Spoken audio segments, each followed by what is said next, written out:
Mayong adlaw mga binati o minahal kong matalumnon. Welcome to my channel. Welcome to Ikot TV News, ang channel sa kalambuan sa lungsod sa Matalom. Okay, hapit ang Pasko guys. Unya kuan na ron. October 4, 2022. How many days na lamang moabot na ang Pasko. Unya ako naghangyo sa mga negosyante nga ganahan magnegosyo diri sa lungsod sa Matalom. Welcome ang tanan nga maghimo og negosyo diri sa among lungsod. Ang lungsod sa Matalom nang hinahanglan og mga investor nga ganahan magnegosyo diri sa among lungsod. Sa pagkatinuod guys, ang lungsod sa Matalom nang hinahanglan jud og mga negosyante nga mo put up og business diri sa among lungsod sa Matalom. Okay, ako mang hinaot nga mosanong tong mga negosyante nga maghimo og negosyo diri sa among lungsod. Nya kuan akong hangyo nga og nga pa mo'y mga friends nga ganahan po diri nga maghimo og negosyo, welcome mong tanan. Nya sa katong ganahan sa Musuroy sa Matalom Boulevard, welcome mong tanan ngadto kay mao na ang akong advokasya mao nay advocacy na ho nga magmalambuon ang atoang Matalom Boulevard. Kung himuon tanan nga makatabang sa administrasyon sa ginagmay nga paagi, pero aduna tay mahimo sa atong lungsod. Unya sa mga negosyante pod, palihog og please support sa akong advokasya nga mas mudaghan ang mga negosyante diri sa lungsod sa Matalom. Ako mang hinaot nga daghan ang maghimo og negosyo nga mga negosyante karon nga 2022. Sunod pud nga year 2023, ako mang hinaot nga mas mudaghan pa ang mga investor ang magnegosyo diri sa among lungsod. Nangahangyo ko sa taga Matalom, bisag di taga Matalom nga mo support sa akong advokasya nga mas mudaghan ang mga negosyante, mas mubibo ang ato ang Matalom Boulevard. Please support aron ma-realize ni.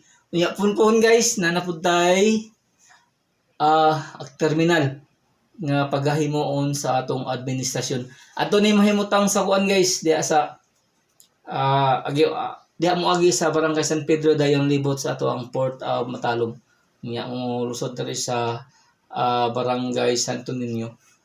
Magampo lang ta kanunay nya magtinabangay nga ma-realize ang ato ang pantalan ongoing po niyang pagtrabaho, ang ato ang Matalom Boulevard, ang atong farm to market road, ang ato ang tourism building, ang mga turismo sa lungsod sa Matalom. Gipadayon ang pagdevelop mas nindot tag magtinabangay kita Matalom nun aron mas mudaghang mga programa nga paghimuon sa administrasyon headed by sa atong maabtik nga Mayor Eric S. Pahulio og mga kauban. Ako mang hinaot nga magtinabangay kita kanunay alang sa kayuhan, sa katawhan o kalambuan sa lungsod sa Matalom. Okay? Iko pipi andam motabang sa ekonomiya, sa pagpalambo or pagpabibo sa atong lungsod guys, kay puntohon guys o ma-realize ni o natay murag accomplishment charot seranggo guys. Akong paningkamutan nga makatabang jud sa administrasyon bisan wa ta mapil charot joke daw saan naman ngano okay. Maningkamot gihapon ta atong ipadayon ang pagtabang sa administrasyon sa pag-atiman sa lungsod sa Matalom.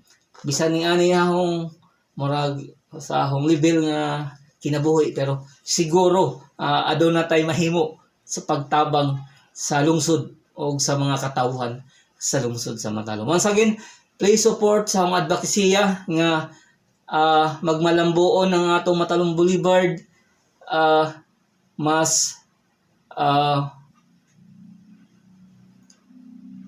kanang mas modaghan ang mga negosyante niya makakreate og tabo guys.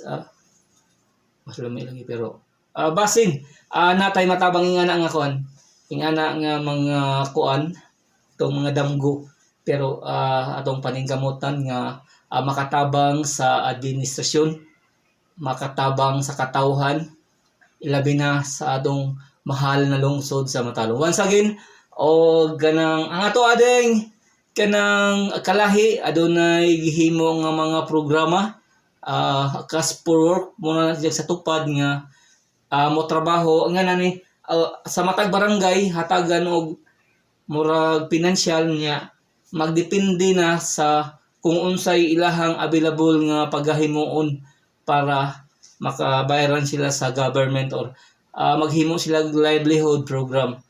Ako mang hinaot nga mas modaghan ang livelihood sa lungsod sa Matalom niya, mas magmalambuon tong ng apil ani beneficiary para aduna po ni matabang sa lungsod sa Matalom nga economic cycle gay ug unsa ilang mahimo ari nato ibaligya sa merkado or sa mga tao, aduna gyapon murag cycle sa kuan kanang panginabuhi sa katawhan sa lungsod. Ako manghinaot nga magpadayon sa hantod-hantod ang livelihood nga gihimo sa kalahi sa lungsod sa Matalom.